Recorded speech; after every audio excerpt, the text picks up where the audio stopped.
Assalamu alaikum ve rahmetullahi ve berekatuhu muhterem din kardeşlerim. Bugünkü kuruşubuzda tevbe hem istiğfar turunda bir neçe söz etip ötesi kelgen idi. Barımızda biz şuşu Allah bilen sınav yurtunda yaşaybiz. Turmuşdan türlü yaklarını göremiz. Hem de adam balası özü de mükemmel halde tugel. Hataları da, gayipleri de, günahları da bulurga mümkün. Bu hakta Allah subhanahu wa ta'ala Kur'an-ı Kerim'de de etti. Ya ibadi innekum tuhti'una billeyli ve nehar ve ana ağfiru zunubu cebiyan festağfiruni ağfir lekum. Ey benim bendelerim, siz gündüz hemtinlerin günah hata ciberesiz. Ama lakin min sizin hatalarınızını, günahlarınızını kişirişi, istiğfar kılığız min kişirirmin diye.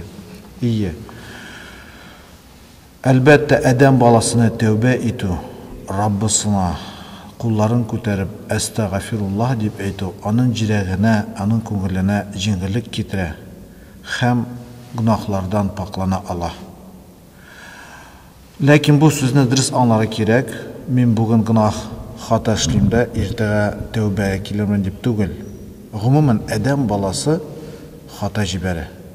Şuna göre Peygamberimiz de Muhammed sallallahu aleyhi ve sellem iretti bizlerini tövbe etirge. Özü de Peygamberimiz sallallahu aleyhi ve sellem gününe 100'den artık tapkır estağfirullah, estağfirullah, estağfirullah deyip etken bolgan. Hatta hatına Ayşe bir kını sıragan. Ya Resulallah, sen de 100'den artık mertebe estağfirullah istiğfar kılasın mı deyip sıragaş Peygamberimiz aytti sallallahu aleyhi ve sellem ala akunu abden şakura emin Rabbimga rahmetli bulmayım mı deyip cevap kaytargan. Bu Peygamberimizin turudan turu bizge derisi hem örneği. Bu hakta Peygamberimizne tugul barça Peygamberler özlerinin ümmetlerine iletip kaldırdılar.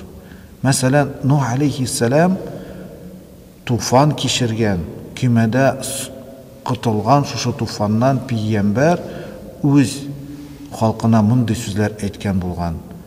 فَقُلْتُ اسْتَعْفِرْ رَبَّكُمْ إِنَّهُ كَانَ غَفَّارًا يُرْسِلُ السَّمَاءَ عَلَيْكُمْ مِدْرَارًا وَيُمْدِدْكُمْ بِأَمْوَالٍ وَبَنِينَ Eyttim min kavmime istiğfar kılığız. Rabbiniz sizni keşirir. Hem köklerden köp yağmurlar yağdırır. Hem sizge köp balalar hem mal verir. Ne bu ayetten biz göremiz istiğfarının faydasını. Hatta eğer de adam balası bugün katlavlı turmuşunda nindidir müşkilik kursa, nindidir bela kaza başına kelip tursa, birinci şeratta Rabbisine kaytarga tiyiş hem istiğfar kılırga.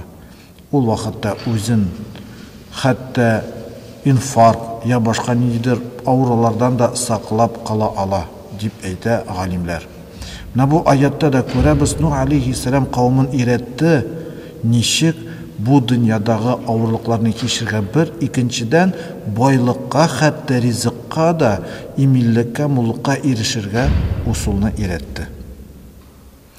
Tevbenin şartları var. Birinci şart o tövbe bir Allah dilegene kılına. İkincisi şin ihlas köngülden. Üçüncüsü Allah Teala benim kılgan günahlarımı keşirir. Hem dördüncüsü o hataga günahka büten koyatmayayım deyip niyette bulur diyiş kişi. Ömer bin Hattab alır yaşayan jirlerge kırılık kilgeç halıkka hem müracaat edip Allah'ını iretip hem özü de istiğfar kıldı. Küp vakit ötmişe yağmurlar geldi. Hasan el-Basri galimge bir kişi geldi, etti, bizde kırılık dinişerge gerek, tövbe kılığız dedi. İkinci kişi kırıp geldi, benim malay tumi, dua kılalı, Allah Teala malay birsin mege. Ağa da Hasan el-Basri etti, tövbe kıl. Üçüncüsü etti, benim bakşamda, benim jirligimde oğuşlar mol bulmay, bereketim görmey. Ağa da Hasan el-Basri etti, tövbe et. Allah şahap ketken şakirti sen barısına da bir cevap verdin, һәм Әл-Хасан Басри әйтте: "Ә син күрмисеңме? Менә бу аятта Нух алейхиссалам ничек кавмен өйрәтте? Тәүбә итегез, Аллаһ Тәгалә җаннарын да бирер, малын да, балаларны да бирер" дип Аллаһ Тәгалә өйрәтә. Ие, шуңа күрә, мөхтәрәм җәмәгать, бүгенге көндә араларыбызны төзәтер өчен, тормышыбызга рәхимлек, йомшаклык китерер өчен, малларыбызга, ризыкларыбызга мул китерер өчен һәм Аллаһтан бәрәкәтен күрер өчен безгә истигъфар һәм тәүбә кылырга өйрәнергә кирәк. Аллаһ Тәгаләгә тәүбәгә кайтыйк һәм истигъфар сорыйк. Вассаламу алейкум ва рахматуллахи ва баракатуһ.